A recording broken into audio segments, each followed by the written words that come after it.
Here at the Saint Paul, Minnesota Civic Center, we are down to the final four. Drivers who have already survived 3 rounds of competition going into their 4th now.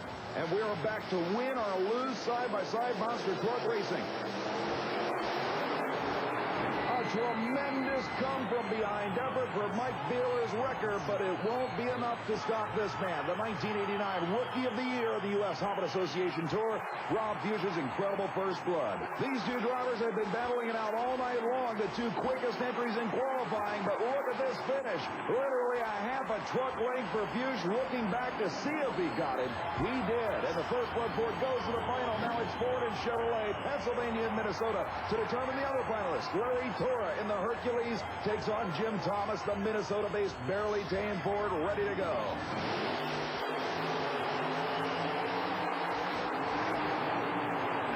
Another incredibly close battle.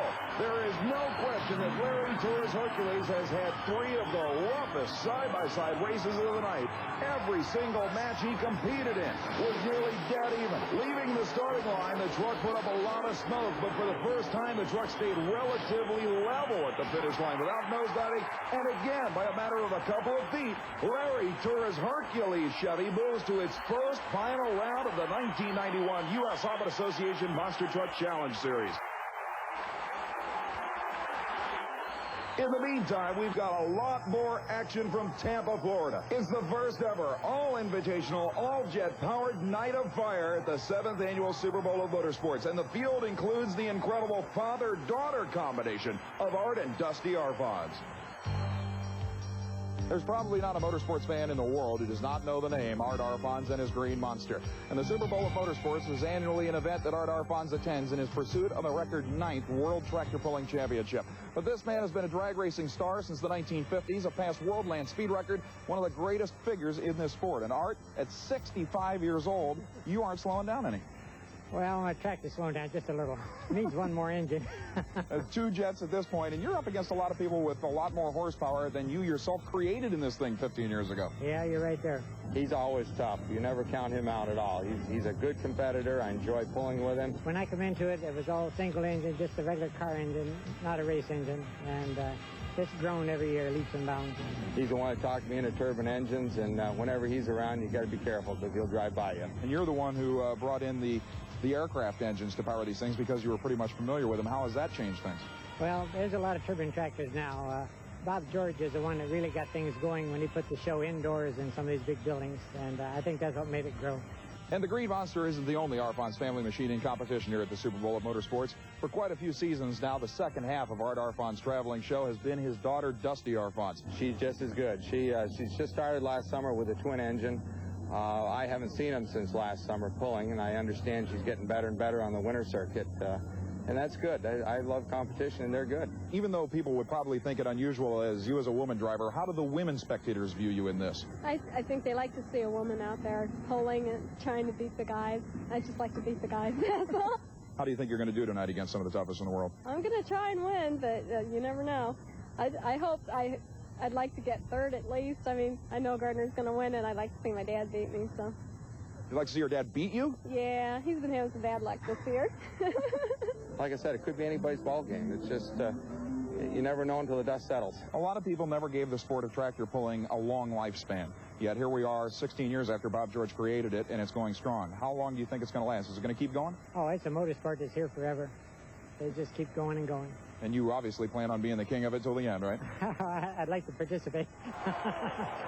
An incredible man and an equally incredible daughter. In fact, Dusty ARFONS is on the starting line right now with the Dragon Lady twin turbine-powered tractor. She'll have first shot down this 250-foot course, pulling 50,000 pounds of weight with over 8,000 horsepower.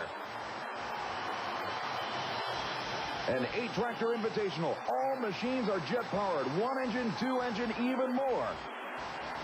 As Dusty releases the clutch, those giant tires start spinning. The machine claws for traction, and Dusty tries to haul the freight here at Tampa. An incredible pull. It is indeed a full pull. Dusty ARFONS takes 50,000 pounds, the length of the track, And as the first driver up, puts the pressure on every other machine in competition. 8,000 horsepower, churning those tires. Dusty stares it like the pro she is, and past the finish line she goes with the first full pole of the event.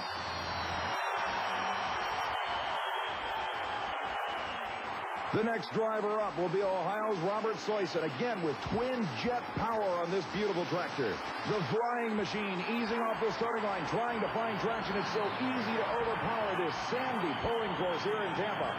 And Soyson will be unable to hit the full pole mark. Remember, if one competitor has already made a full pole, every other driver must do so as well, because the drivers that have taken that weight past the finish line will come back for another round of competition at more weight to determine the champion.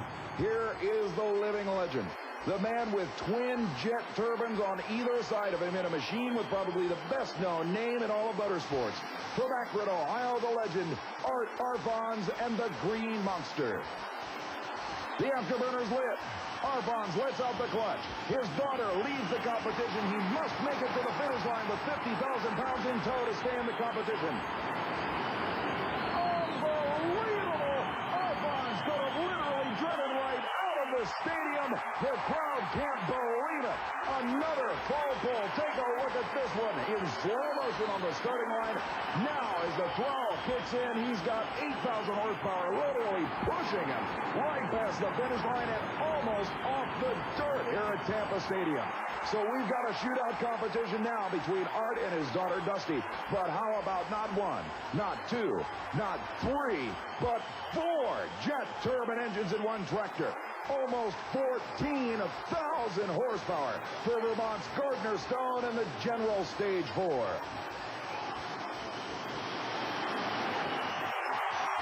Problems for Stone, only 100 feet off the starting line. A tremendous amount of excess fuel coming out of the afterburner tubes on the front 2 engines. And the most powerful tractor here, the machine that Dusty ARFONS herself said would win this event, will stop just shy of the 100-foot mark. What a tough break for one of the most exquisite and exotic pieces of machinery in all of motorsports. The next man on the starting line has already made one pole with a twin-engine tractor. This is the single-engine turbine-powered machine of Robert Soyson again, his Blue Angel, one of 2 different machines in the Ohioan stable of pulling tractors. But as you can see, almost out of bounds, the front wheels unable to steer him back into bounds, and Soyson will have to back off the throttle. You can't steer these things when the front end is 3 feet in the air. Soyson knew that he was headed for the out-of-boundary marker. He had to get off the throttle, and anytime you lift off the gas on one of these machines, you'll lose the forward momentum needed to continue pulling 50,000 pounds of static weight. Soyson will unhook and head back to the pit area. So far, only 2 machines have crossed that 250-foot finish line, both of them from the ARFONS stables. And now on the starting line, the incredible IRA of Jim Siebert. This immaculate single-engine jet turbine-powered tractor certainly cost Jim more than just his early retirement account. Wheels up as he goes to make the pull-off with the ARFONS family, keeping the front end 5 feet in the air, staying in the throttle. But he will just fall short of the finish line on a 250-foot course, 204 feet 7 inches. For Jim Siebert will not qualify him for the showdown. We will see a father versus daughter battle in the pull-off round at an incredible weight of 60,000 pounds in a winner-take-all match here at the Night of Fire. And the first driver in that particular showdown is the first driver to make a full Dusty ARFONS, the lady pilot of the Dragon Lady Bush-sponsored jet-powered tractor, driving it as hard as she can, staying with it down to the finish line. A great pull. Even with 10,000 more pounds in tow, Dusty ARFONS makes an incredible pull of 226 feet, 4 inches from the starting line. An amazing job that will put a serious amount of pressure on her father. Remember, Dusty has never beaten her father Art in any one of these invitational competitions. Looking at the slow motion replay on the starting line, look at the intensity on the woman's face as she stares this thing, slamming down the visor at half track as the dirt becomes pretty intense. Now finally digging in at the 2 1/4 mark, she definitely has what it takes.